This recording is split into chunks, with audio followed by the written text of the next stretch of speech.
So today we're going to be pressure canning chicken.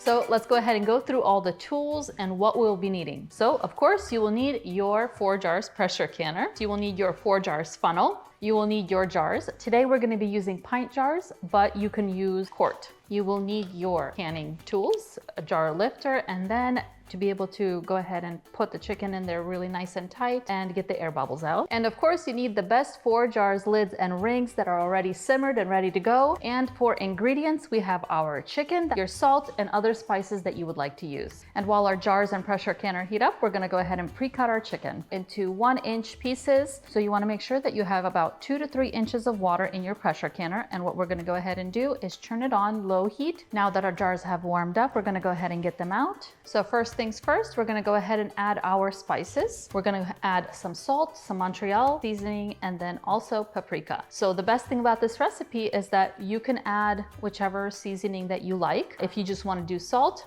that's perfectly fine. I like my meat a little bit more spicy or flavorful, so I like to add a little bit more spices. Now we pack our meat in. Now when packing the meat in, you want to make sure that you have about an inch and a quarter headspace just to make sure that it seals correctly. Get it in nice and tight. This is great to make sure that we get any spaces. So we had about 4.5 pounds of chicken breast, which made 5 pints of jars. Now we want to go ahead and make sure we wash our hands thoroughly for the next steps. So what we're going to do next is add some boiling water to the jars, just a little bit, because the chicken is actually going to cook in its own juices, which is going to make it very flavorful and tender. We got all of the air bubbles out. A very important step you don't want to miss is making sure you wipe down the rims of the jars, because we put in some fatty chicken in there. We want to make sure that there is no grease on the outside and that everything seals well. We're going to go ahead and put our lids on and the rings on fingertip tight.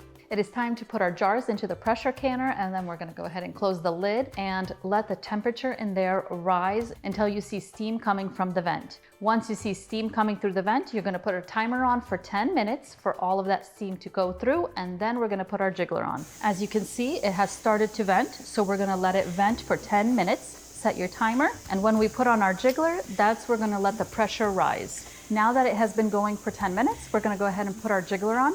This is very important for you to know what elevation you are living at. So if you're living at an elevation more than 1,000, you would do 15 pounds, so you would do 2 of these circular things. And we're going to go ahead and put it on.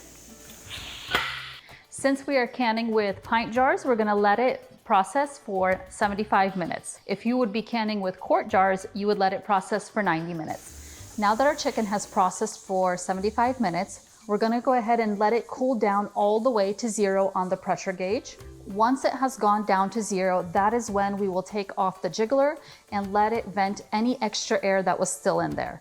Then once that is done, we can go ahead and open it up and get our jars out. Now be very careful when you're taking the jiggler off, because there is still steam in there. So you want to make sure you do it with a towel. Just give it a couple more minutes for all of the steam to escape, and then we can go ahead and open our lid. So now we just let them sit on the counter for about 12 to 24 hours to let them seal fully, and that's how easy it is to make canned chicken. To try out a tasty recipe for apple pie, check out this video.